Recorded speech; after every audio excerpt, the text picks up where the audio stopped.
Bonjour à tous, j'espère que tout le monde va bien. Je vais continuer l'étude du catéchisme de Spirago. On était rendu au point 1. Je parlais de l'Église et son organisation. On est rendu au troisième point. Donc, commençons avec un signe de croix. Nom du Père, du Fils et du Saint-Esprit. Amen.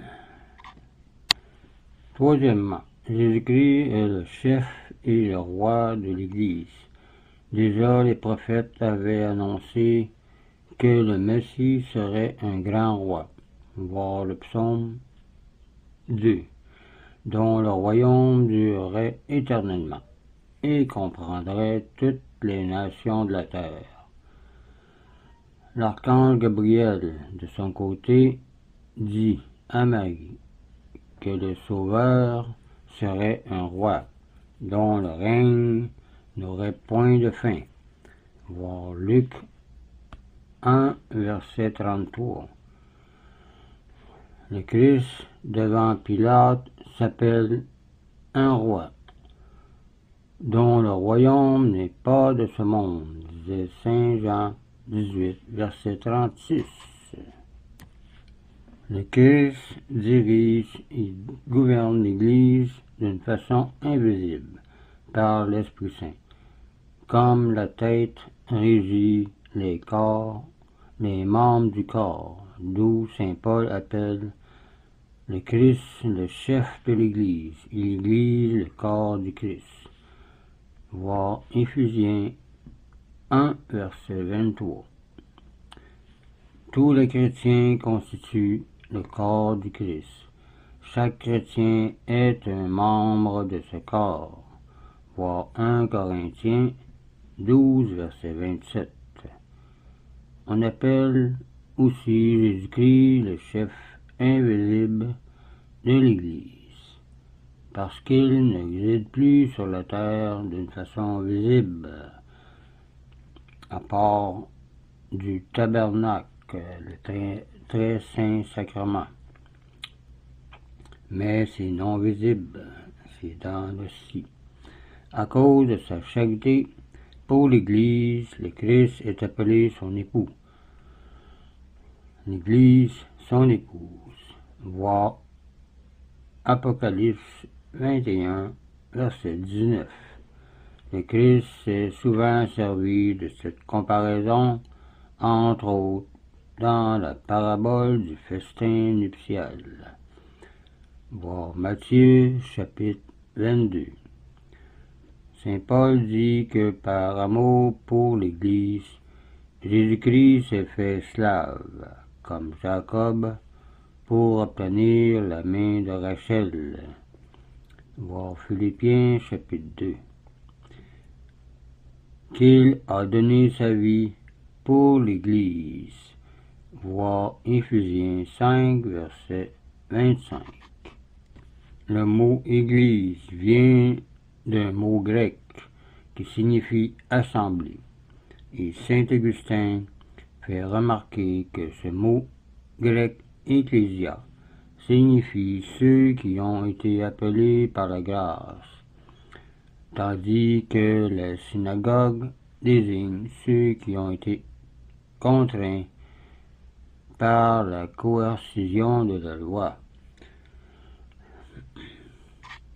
Quatrièmement, maintenant, l'Église catholique se compose de l'Église enseignante et de l'Église enseignée. La première est constituée par le chef de l'Église, le pape, par les évêques et, dans un sens plus large, par les prêtres. La seconde par les saints fidèles. Le mot pape vient du grec papa, père, évêque, de épiscopos, surveillant, prêtre, de presbytère, ancien. Toutefois, les prêtres n'ont pas de même le pouvoir d'enseigner. Ils le tiennent de l'évêque et ne l'exercent que de son consentement. À la division indique plus haut répond aussi celle de clergé et de laïc. Comme j'ai dit, le mot de pontife est emprunté au culte antique. Il se disait à Rome des prêtres chargés du pont Sublicius. Sacerdoce vient des mots sacra d'art, offrir les choses sacrées. Et comme j'ai dit, les prêtres n'ont pas le pouvoir d'enseigner. Ils le tiennent de l'évêque et ne exercent que de son consentement. À la division indique plus haut répond aussi celle de clergé et de laïc. On va passer maintenant au point 2. On va parler du chef visible de l'Église, qui est le pape et les successeurs. On va parler un peu de l'histoire de l'Église aussi. L'appui le plus solide de l'Église est son chef. Il est le rocher sur lequel elle est fondée. Voir Saint Matthieu 16, verset 18. Et sert principalement à conserver son unité. L'existence d'un chef prévient les occasions de sis, disait Saint Jérôme. Un vaisseau sans capitaine, une armée sans général sont souvent voués au naufrage et à la défaite. Ainsi, l'Église tomberait en ruine sans son chef. Le centre de l'unité, disait Saint Jean Chrysostome, que Jésus-Christ a fondé. Les ennemis de l'Église attaquent son chef avec tant de violence parce que, avec la disparition du pilote, ils escomptent la ruine du navire, disait Saint Cyprien. Parmi les papes, il n'y a pas moins de 40 martyrs depuis des siècles. Premièrement, le Christ a constitué Saint Pierre comme chef des apôtres et des fidèles.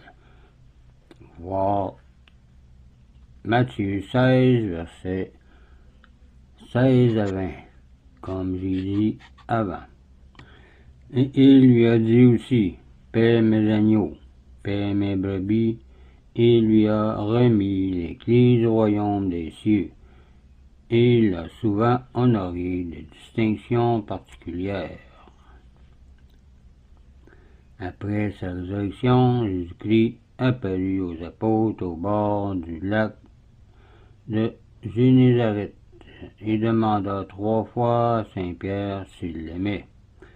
Et sur sa réponse affirmative, il lui remit la conduite des brebis, sa pâture, c'est-à-dire des apôtres, et des agneaux, c'est-à-dire des fidèles aussi. Voir Jean 21, chapitre 15.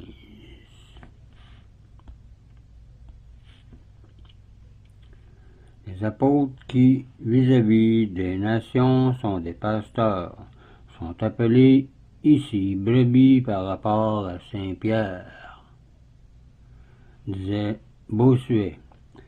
Déjà avant sa résurrection, Jésus-Christ avait promis à Pierre la primauté dans l'Église.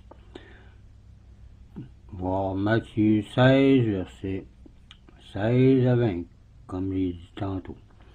Sur la route de Césarée de Philippe, il avait loué Pierre de sa courageuse profession de foi en sa divinité et lui avait dit, « Tu es Pierre, et sur cette pierre je bâtirai mon église, et les portes de l'enfer, c'est-à-dire la puissance de tous les démons, ne prévaudront pas contre elle. ne pourront pas la renverser. Et je te donnerai les clés du royaume des cieux, la puissance suprême dans l'Église. Et tout ce que tu lieras sur la terre sera lié dans le ciel, et tout ce que tu délieras sur la terre sera délié dans le ciel. Ce que tu ordonneras sera comme si je l'avais moi-même ordonné. Tout ce que tu permettras sera comme permis par moi. Voir Matthieu 16 encore, versets 16 à 20.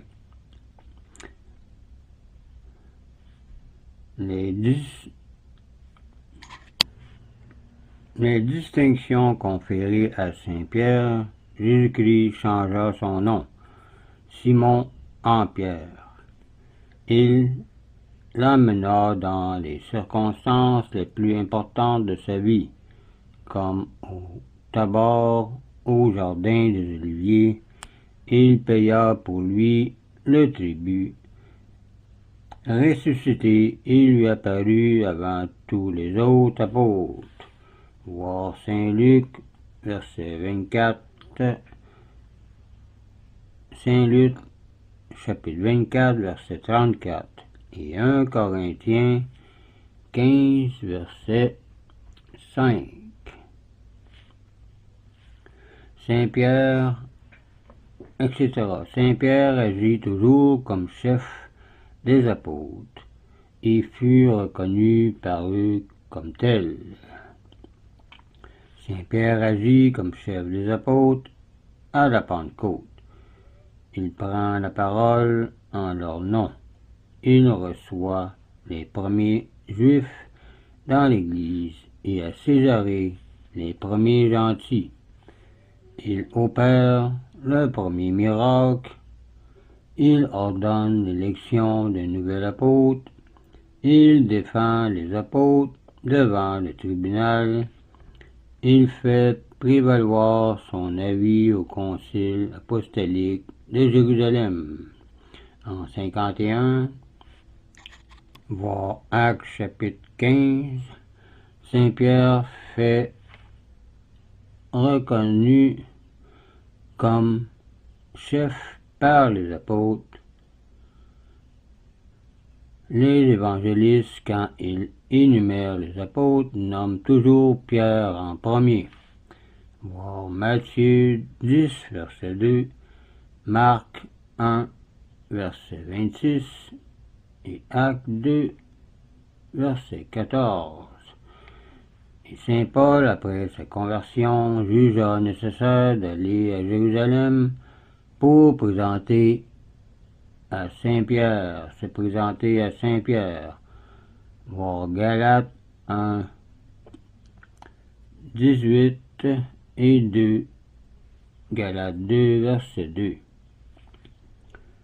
Ce serait tout pour cette vidéo. La prochaine fois, on continuera avec la section 2 encore, le chef visible de l'Église, mais le point 2.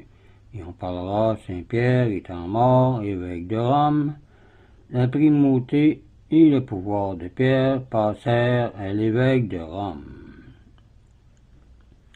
Et il fut nommé un autre pape, et ainsi de suite jusqu'à nos jours. Donc je vous laisse là-dessus, je vous dis au revoir et union de prière.